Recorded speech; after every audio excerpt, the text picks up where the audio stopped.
So at the start of 2025, I did make a commitment to myself that I wanted to read more fantasy books. So here are 25 fantasy books that I do want to read this year.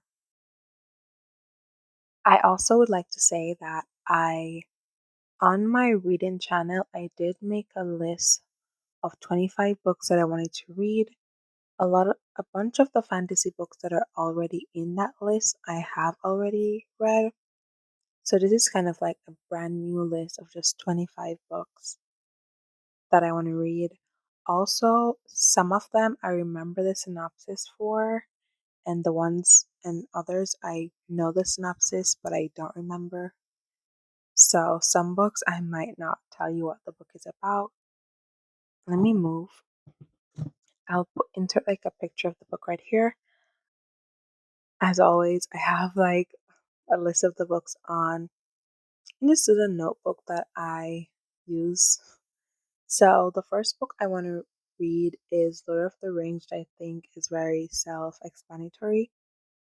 I also do want to read Chronicles of Narnia, which I think is The Lion, the Witch, and the Wardrobe, but I do want to read the entire series, but I have to start with book one. I have watched the movie multiple times, but I've never read the book, and as I'm currently writing my first fantasy novel, I do wanna I believe that as a writer, you should read in the genre that you write. So I am a big lover of the Harry Potter series. I'm referring to the TV show. I watch it like every Christmas. And I've also watched it throughout the year to the point where my daughter does love watching that too. I don't know why I sound so out of breath. So I'm gonna catch my breath for a moment. Hopefully it's a lot better now. I throughout this week you're gonna realize that I do watch a lot of TV.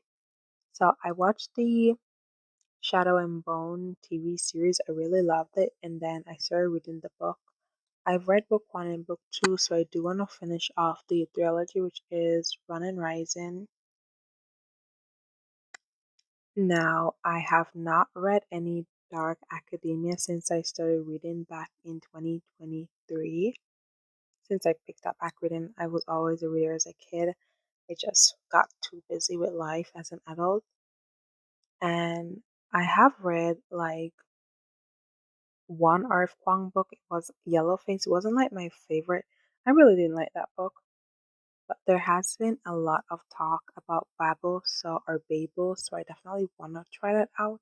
It is supposed to be a dark academia fantasy, so that's like me hitting two birds with one stone. I'm a big lover of the Wheel of Time TV series. I'm currently rewatching it because season 3 is out, and I recently got book one, like the physical copy, so I definitely do want to start reading that series. Even though I think that's like at least 15 books, if I'm not mistaken. I'm not sure I could commit to that, but I definitely do. As someone who has watched enough movies that have been adapted into book, there's so much that does not go into the final movie that I think is always crucial to the book. Let's take Harry Potter for example. There's a scene where I don't remember what Hagrid, I think that's the name of the big guy. Hagrid, when he came for Harry at the lighthouse, he turned Harry's cousin in. He gave Harry's cousin a pigtail, and they did not put that in the movie. And I think that was really, really funny, to be honest. That might be my opinion. Also, I am a big, I have this obsession with death in terms of the personification of death and more immortality. So I definitely wanted to read The Invisible Life of Addie LaRue. I kind of started that, by the way. And I've read a few V.E. Schwab books. I kind of like her writing. I think I like her. It's a darker shade of magic. I like the whole concept of that book. So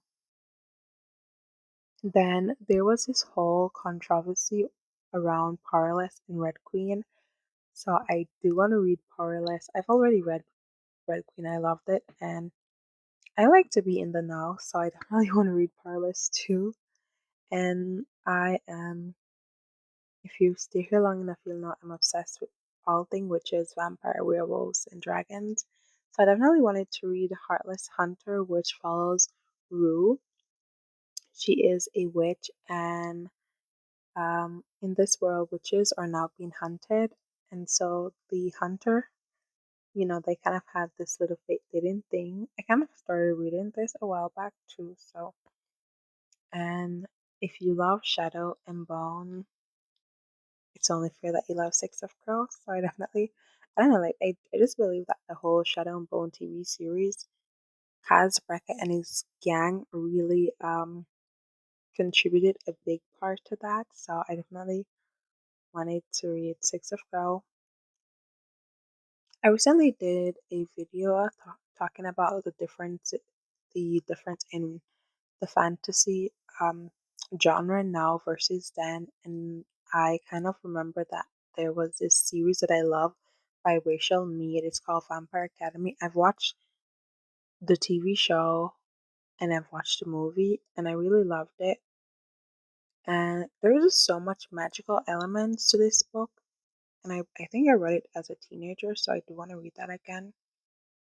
And one of my biggest, like, I don't know, probably that's why I'm a fantasy writer now.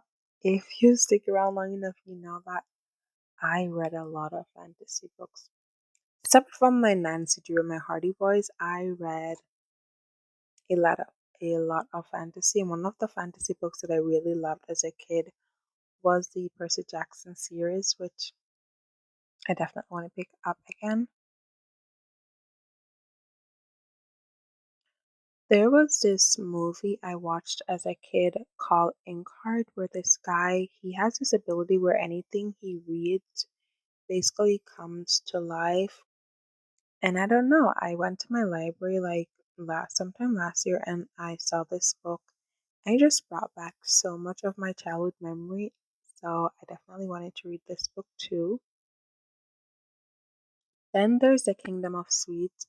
As a kid, I really loved watching the Nutcracker during Christmas time. I haven't watched a Nutcracker movie or any sort of Nutcracker retelling in years.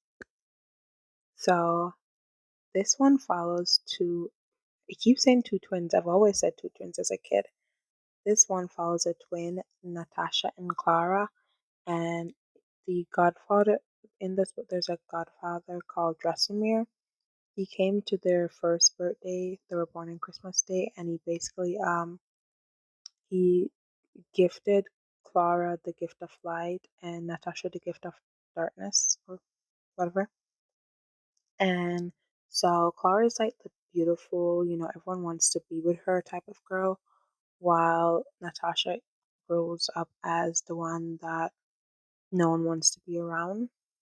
So then I did this video on my reading channel where I was, asking people about what book they were reading. And I discovered a book called Ink Blood Sister Scribe, which follows two sisters who are now like they live like apart. And after their father died, they discovered mysteriously the family owns a library that has like a lot of secrets. So the two sisters come together and try to uncover the secret of the library. I'm obsessed with libraries too. And then there's this book. It's called Girl Serpent Thorn. I read a little synopsis. I loved it, so I want to read it. Then there's Quicksilver. Every now and then, when TikTok hypes up some book, I sometimes I have to see for myself what the hype is all about. So please don't judge me. Then there's this book called One Dark Window. I like the concept of the book. It follows this girl, Elspeth. Now you're gonna realize that if at any point I'm telling you about a book and I can tell you the name of someone in that book, especially the main character, that's your cue that I really liked or enjoyed this book, or that I don't. So in this world, like the also if you've read Caraval, this has the whole card stuff where like Deck of Destiny and stuff like that. So in this world, the children get sick, and when they do, sometimes some children get sick, and when they do, they develop like magical abilities. But there's someone who, I don't know, they take the kids somewhere. I don't know what they do to the kids. But Elizabeth has a voice inside her head that no one knows about, and I just think that's cool. Then I've read Iron Flame, no, Fort Wing and Iron Flame, and had Amazon not messed up my deluxe order for Onyx Storm, I would have had that book. And so I'm waiting patiently now to get the copy from my library. I'm a bit of a minimalist, and I want to buy books, but at the same time, I don't believe in owning stuff that I will not use.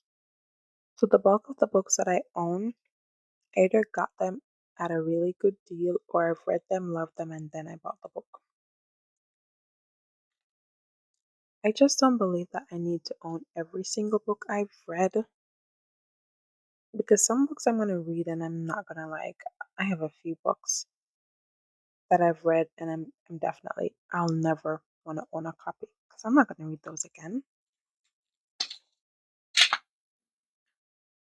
I discover this book called Everfound. I did this video on my reading channel where I actually convinced me to read your favorite book with a quote, and Everfound was one of the book.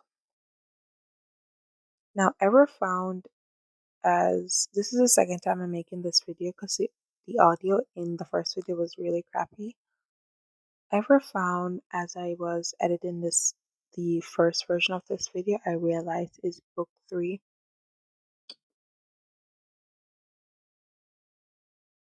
So I still want to read Everfound as soon as I get through the first 2 books. Then, although I did not enjoy book 2 of the Caraval trilogy, because Stella would not shut the hell up, I do want to read book 3, which is Finale. So there's that. I don't know. I just have this thing where I like to finish things that I've started. I think that's one of my biggest flaws. Then last year I started reading The Mortal Instrument, which I've watched Shadowhunters multiple times. Love the series. I read City of Bones last year and I realized that I don't like Clary. And at first I thought it was because of the movie. And I have to apologize to the actress because it's not the actress in the movie. It's actually, that's how she is in the book. I don't know. But I liked everything else. So I do want to read, I think I do want to read City of Ashes. The first book was City of Bones, and the second book is City of Ashes, yes. Then I've never read a cozy fantasy. I don't even know what a cozy fantasy is, but everyone keeps talking about Legend and Latte, which follows this this ogre. I know it's some type of beast who they're deciding that they're going to put up their weapons and they want to open a coffee shop, and I'm all for that. I'm a big tea person, but I like coffee too. So, and then ever since I started reading back in 2023, people have been recommending the Shadow Me series to me, and I've not read it. I have no idea what it is about, but I do want to know, and I do want to read the book. Hopefully, I get to. And the last book is The Cruel Prince. And one of the reasons why I do want to read this is here's a physical copy that I've owned. I've had this book since 2023, which is when I started buying books. It's one of the very first books I bought. And as a part of my 2025 goal, I made a commitment to myself that I will be getting rid of books. What are we calling this now? D haul? Yeah, it's a D haul. Anyways, I'll be getting rid of books that I own that I am not reading, when I hit like probably 1,000 subscriber on either this channel or my reading channel, I'm gonna give away the books that I'm not reading. One book that I don't think I love, Anna Hong. I've read the first two books for Twisted series. I love them. But King of Rat, I'm 112 pages. That's how upset I am about this book. I can tell you what page I'm at. I'm at 112 pages, and I don't like the book. It's on my shelf somewhere down there, and I'm gonna give it away when I have enough people here to give the books away to. So those are just 25 fantasy books I want to read this year. If you're a big fantasy reader, let me know down in the comments what fantasy books you want to read this year. And if you're not a big fantasy reader, still let me know what books you want to read this year. And with that, we're at the end of another video. So have a wonderful year, month, week, day, hour, minute, second. And I'll see you in another video. Bye.